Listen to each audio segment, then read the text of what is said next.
Beberapa hari yang lalu saya dapat kiriman dari seorang teman lewat WhatsApp dan ini menarik sekali. Lalu saya gabungkan jadi satu gambar, ya. Gambar sebelah kiri itu paid in full. Artinya sudah lunas dibayar. Lalu yang gambar sebelah kanan itu Jesus paid it all. Yesus sudah membayarnya semua. Sin atau dosa sudah dibayar.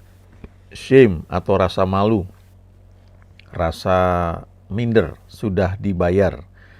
Pain atau penyakit, rasa sakit sudah dibayar. Past mistakes, kesalahan-kesalahan masa lalu sudah dibayar. Rejection and loneliness, penolakan dan rasa kesepian sudah dibayar. Slavery to sin, perbudakan terhadap dosa sudah dibayar. Spiritual death, kematian rohani sudah dibayar. Jadi jumlah total, karena sudah dibayar semua, ya jadi nol, ya. Change atau kembalian ya nol, nggak ada yang dibayar, ya. Subtotal, ya. Lalu grand total semuanya sudah dibayar. Lalu Roma 6 ayat 23, for the wages of sin is death, sebab upah dosa ialah maut, tetapi karunia Allah, but the gift of God is eternal life in Christ Jesus our Lord. Adalah kehidupan kekal di dalam Kristus Yesus Tuhan kita. Ini bagus ya. Jadi kita perlu bukan hanya sekedar seperti slogan ya, atau sesuatu yang kita kirimkan buat teman-teman, tapi seharusnya memang kita renungkan ya, bahwa dosa-dosa kita sudah dibayar. Berarti kita yang sudah terima Tuhan Yesus itu kita menjadi orang yang dibenarkan ya. Nah, kesadaran ini harus makin kuat ya. Jadi jangan selalu merasa tidak layak ya, selalu merasa tidak pantas menerima jawaban doa ya. Itu menghalangi ya untuk iman kita bertumbuh, menarik atau meraih apa yang Tuhan sudah sediakan kepada kita. Juga rasa malu ya, rasa minder, itu sudah dibayar, jadi kita nggak perlu lagi menerima rasa minder, karena minder itu sebenarnya kan kesombongan, tapi arahnya berbeda ya. Minder itu ingin seperti orang lain, karena tidak bisa jadi minder, artinya membandingkan dirinya dengan orang lain. Artinya dia nggak terima dirinya, ya, ingin kesombongan ya. Jadi sebenarnya past mistakes ini menarik ya.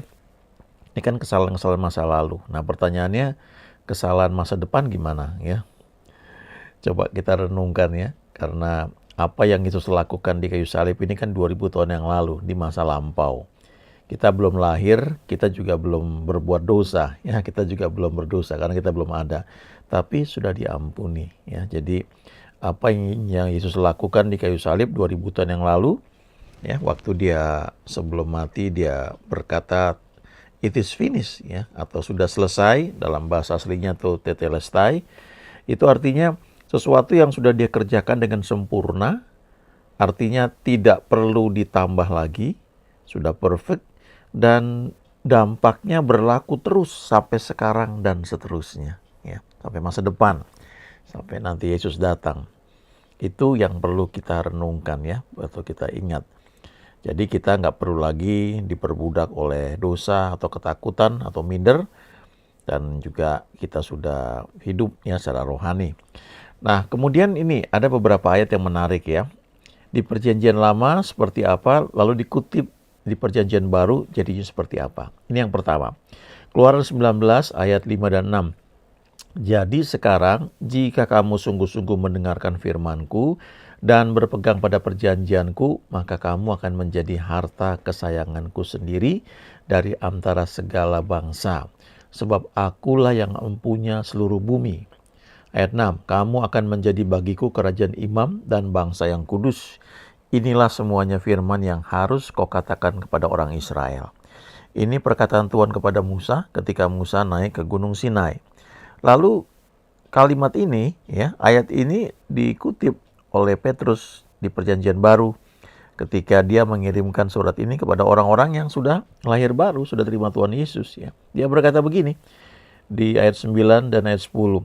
Tetapi kamulah bangsa yang terpilih, imamat yang rajani, bangsa yang kudus, umat kepunyaan Allah sendiri, supaya kamu memberitakan perbuatan-perbuatan yang besar dari Dia yang telah memanggil kamu keluar dari kegelapan kepada terangnya yang ajaib. Kamu yang dulu bukan umat Allah, tapi sekarang telah menjadi umatnya, yang dulu tidak dikasihani, tetapi yang sekarang telah beroleh belas kasihan, beroleh kemurahan. Ya. Nah, jadi ketika Petrus mengutip ini di Perjanjian Baru, dia mengganti ya tensis kalimatnya itu ya, bentuknya. Kalau di Perjanjian Lama kan ayat 5 itu syaratnya ya. Kalau kamu sungguh-sungguh mendengarkan firman-Ku, itu yang pertama, lalu berpegang pada perjanjian-Ku, ya. Yang kedua, maka kamu akan menjadi harta kesayangan-Ku sendiri dari antara segala bangsa. Sebab akulah yang mempunyai seluruh bumi. Lalu ayat 6, janjinya, kamu akan menjadi bagiku kerajaan imam dan bangsa yang kudus. Ya. Tapi kalau di 1 Petrus 2, ayat 9, itu langsung Petrus bilang, kamulah bangsa yang terpilih. Ya. Jadi sudah jadi bangsa yang terpilih. Kenapa? Karena kamu sudah menerima Yesus Kristus sebagai Tuhan dan Juru Selamat. Dosa-dosamu sudah dibayar, paid in full, sudah lunas dibayar. Jadi kamu sekarang adalah bangsa yang terpilih. Kamu ini imamat yang rajani. Kamu perlu sadar kamu adalah bangsa yang kudus. Kamu perlu sadar bahwa kamu adalah umat kepunyaan Allah sendiri. Sadari itu. Ya, karena dosa-dosamu sudah dibayar lunas. Nah, ini satu hal yang perlu kita ingat ya, sehingga waktu kita datang dalam doa, kita tidak melihat kepada kegagalan kita, ya, kita melihat kepada darah Yesus. Tentu kalau ada kesalahan kita berdoa minta ampun supaya nggak ada tuduhan di hati kita. Dan terima firman Tuhan yang mengatakan jika kita mengaku dosa kita, Ia adalah setia dan adil. Sehingga Ia mengampuni segala kesalahan kita dan menyucikan kita dari segala kejahatan. 1 Yohanes 1 ayat 9. Pegang itu dan jadilah seperti yang kita percayai. Ya. Lalu kita perhatikan tujuannya apa ini? Ketika kita sudah jadi bangsa yang terpilih, menjadi imamat yang rajani, menjadi bangsa yang kudus, umat kepunyaan Tuhan. Tujuannya supaya kita menceritakan perbuatan-perbuatan yang besar dari Dia yang telah kita alami ketika Tuhan panggil kita dari kegelapan kepada terangnya yang ajaib. Ya. Kita menjadi saksi Tuhan. Artinya kita punya pengalaman bersama Dia. Karena kekristenan itu juga menyangkut pengalaman berjalan bersama Tuhan. Kita lihat lagi ayat berikutnya ya. Ini menarik. Di Keluaran 15 ayat 26. Firman-Nya, jika kamu sungguh-sungguh mendengarkan suara Tuhan Allahmu dan melakukan apa yang benar di matanya dan memasang telingamu kepada perintah-perintahnya dan tetap mengikuti segala ketetapannya, maka aku tidak akan menimpakan kepadamu penyakit manapun yang telah kutimpakan kepada orang Mesir. Sebab aku Tuhanlah yang menyembuhkan engkau. Atau Jehovah Rafa. Ya. Itu janji Tuhan. Yang pertama, kamu sungguh-sungguh mendengarkan suara Tuhan. Lalu melakukan apa yang benar di matanya. Lalu yang ketiga, memasang telingamu kepada perintah-perintahnya. Yang keempat, tetap mengikuti segala ketetapannya. Maka janji Tuhan, aku tidak akan menimpakan, atau dalam bahasa aslinya tidak akan mengizinkan penyakit manapun yang telah kutimpakan kepada orang Mesir akan datang kepadamu. Ya. Sebab aku adalah Jehovah Rafa. Lalu Petrus mengutipnya di Perjanjian Baru, 1 Petrus 2 ayat 24, Ia sendiri telah memikul dosa kita di dalam tubuhnya di kayu salib, supaya kita yang telah mati terhadap dosa, hidup untuk kebenaran. Lalu dikatakan, oleh bilur-bilurnya kamu telah sembuh. Ya. Jadi kalau di Perjanjian Lama, ada janji Jehovah Rafa yang memang itu berlaku terus, tetapi di Perjanjian Baru, apa yang mesti kita lakukan supaya kita itu dibenarkan di hadapan Tuhan, itu sudah dilakukan oleh Yesus. Kita menjadi dibenarkan. Dan penyakit yang kita tanggung, yang mestinya kita tanggung, dikatakan sudah diselesaikan oleh Yesus, karena oleh bilur-bilurnya kamu sudah sembuh, ya, bukan akan sembuh tetapi sudah sembuh. Jadi kalau saya suka mengambil ilustrasi, kalau misalnya saya beli handphone, ya, handphone baru, itu adalah ada setelan awal, ya, atau default settings, ya. Misalnya default settingnya kalau saya nyalain maka ada screen saver atau foto di layar itu yang muncul. Itu setting awal. Nah, saya bisa merubahnya, ya, menjadi foto saya atau foto siapapun di situ. Saya bisa ganti screen savernya, ya. Nah, kalau satu ketika misalnya ada crash, ya, ada hang, ada macet teleponnya itu, terpaksa saya mungkin harus restart atau saya reset. Reset itu dikembalikan ke setelan awal pabrik. Nah, waktu saya reset, dia akan kembali ke posisi awal, ke default settings. Waktu kita terima Tuhan Yesus, default settingsnya salah satunya adalah oleh bilur-bilurnya kamu sudah sembuh, ya. Jadi itu kondisi awalnya seperti itu. Lalu karena kelalaian kita atau karena kita berada di tempat yang salah, bisa aja kena penyakit, ya.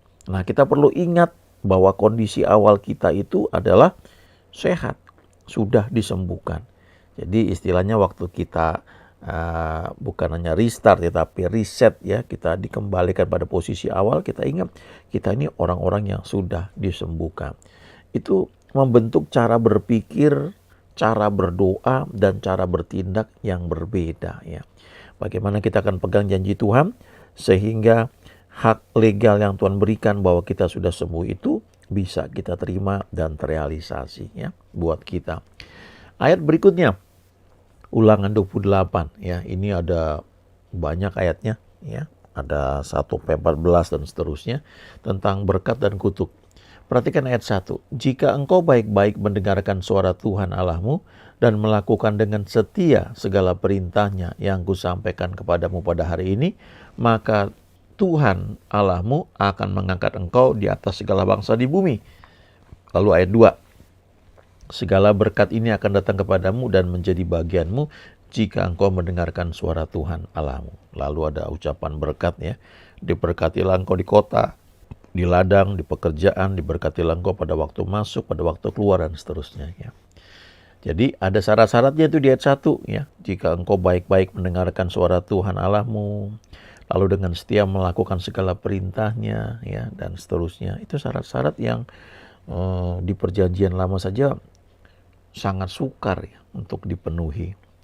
Tetapi di perjanjian baru ketika Yesus datang, ya, ketika dia melayani selama kurang lebih 3,5 tahun di muka bumi, dia memberikan standar yang lebih tinggi. Sehingga lebih sulit, ya, untuk bisa kita capai.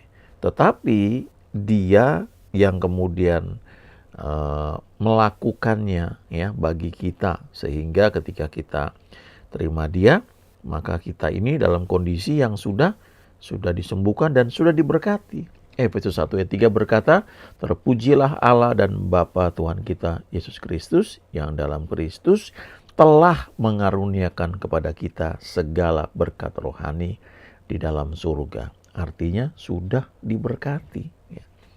Kalau kondisi di perjanjian lama itu kamu akan diberkati waktu kamu melakukan ini. Tapi di perjanjian baru secara status sudah diberkati, ya, lebih dahulu. Lalu karena sudah diberkati, maka kita melakukan banyak hal yang memang Tuhan taruh di hati kita, ya. Ini seperti ketika manusia diciptakan, ya, Adam dan Hawa. Ketika mereka diciptakan, dikatakan mereka diberkati lalu beranak cuculah, ya, bertambah banyak, penuhilah bumi, taklukkanlah itu. Jadi sudah diberkati lebih dahulu. Nah, kalau setelah mereka jatuh dalam dosa, maka manusia itu dengan susah payah harus mencari rezekinya. Lalu ketika muncul hukum Taurat, ada banyak sekali aturan yang harus dipenuhi, baru apa yang Tuhan janjikan terjadi. Tapi di perjanjian baru, tanpa mengabaikan apa yang ada di perjanjian lama, Tuhan Yesus sudah melakukannya bagi kita.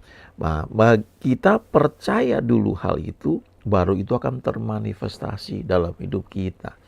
Jadi kita ini diterima sebagai anak-anak Allah, itu bukan karena kebaikan kita, tetapi karena iman di dalam Kristus Yesus. Yohanes 1 ayat 12, semua orang yang menerimanya diberinya kuasa menjadi anak-anak Allah. Ya. Seorang anak yang lahir itu mewarisi apa yang orang tuanya miliki. Ya, dia secara legal otomatis dia nggak perlu lakukan apa-apa, dia sudah akan mewarisi apa yang orang tuanya punya. Ya, itu pengertian yang sangat penting yang perlu kita pegang. Waktu kita terima Tuhan Yesus, kita menjadi anak-anak Allah. Bukan karena kita berbuat sesuatu, ya, sehingga kita menjadi anak-anak Allah. Kita cuma percaya kepada Dia. Lalu selanjutnya Dia akan bekerja dalam hidup kita lewat Roh Kudus yang Dia kirim untuk masuk ke dalam hati kita. Nah, sekarang kita lihat satu ayat yang sering kita kutip, bahkan dibuat jadi lagu, yaitu doa Yabes, ya, di Perjanjian Lama.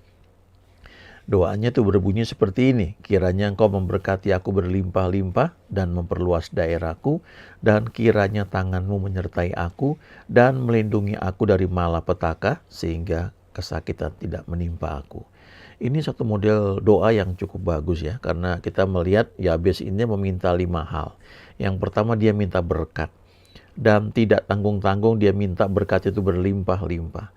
Yang kedua, dia minta promosi, ya. Diperluas daerah itu berarti dipercayakan lebih banyak, ya. Itu bisa menyangkut promosi di pekerjaan, atau bisnis usaha kita yang berkembang, atau pelayanan kita berkembang, atau termasuk kalau liburan jalan-jalan yang biasanya sekitar dekat-dekat saja tapi mulai meluas, ya, bertambah luas.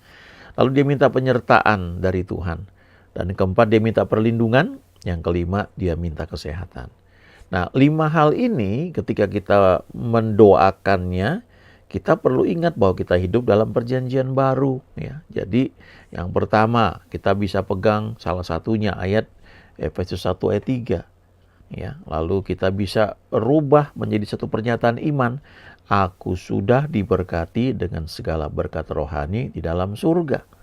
Lalu yang kedua, ya, kita bisa lihat Kisah 1 ayat 8, itu janji Tuhan, kalau Roh Kudus turun ke atas kamu akan menjadi saksiku di Yerusalem, itu satu kota, lalu seluruh Yudea, ya, itu lebih luas lagi, ya, seperti provinsi gitu, lalu Samaria itu sudah ke seberang, ya, daerah seberang, lalu sampai ke ujung bumi. Nah, ini bicara soal perluasan, promosi dalam pelayanan. Ulangan 28 ayat 13 juga menyatakan bahwa Tuhan mengangkat kamu jadi kepala, bukan jadi ekor. Kamu akan naik terus jadi kepala dan bukan ekor. Jadi kita bisa gunakan ini sebagai satu pengakuan iman. Tuhan yang promosikanku, membuatku tetap naik, serta selalu memperluas kapasitasku, daerahku, wilayahku dalam pekerjaan, bisnis, pelayanan, dan juga liburan. Yang ketiga, aku selalu disertai Tuhan dan Ia selalu bersama dengan aku dan memegangku dengan tangan kanannya yang membawa kemenangan.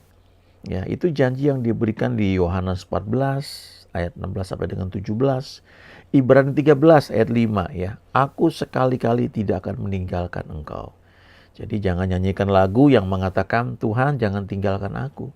Kan dia bilang aku sekali-kali tidak akan meninggalkan engkau. Percaya firman-Nya. Yesaya 41 ayat 10 juga Tuhan memegang aku dengan tangan kanannya yang bawa kemenangan. Yang keempat, Tuhan selalu melindungi aku dan meluputkan aku dari malapetaka. Ya, Mazmur 91 yang sering kita ucapkan. Ya. Amsal 19 ayat 23. Ya. Lalu yang kelima, aku hidup dalam kesehatan ilahi karena Tuhan mengajar aku untuk mengikuti tuntunannya. Dan janjinya mengatakan bahwa oleh bilur-bilurnya aku sudah sembuh.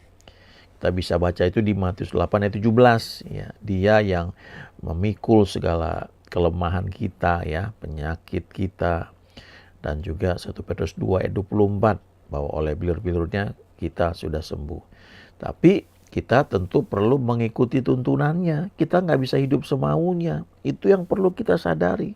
Kita terima grace, tapi grace itu memampukan kita juga untuk hidup mengikuti tuntunan Tuhan, tidak hidup semaunya. Ya, grace itu bukan license untuk berbuat dosa, tetapi justru kemampuan untuk hidup dalam kebenaran senantiasa dan hidup dalam tuntunan Tuhan. Ya, haleluya, amin.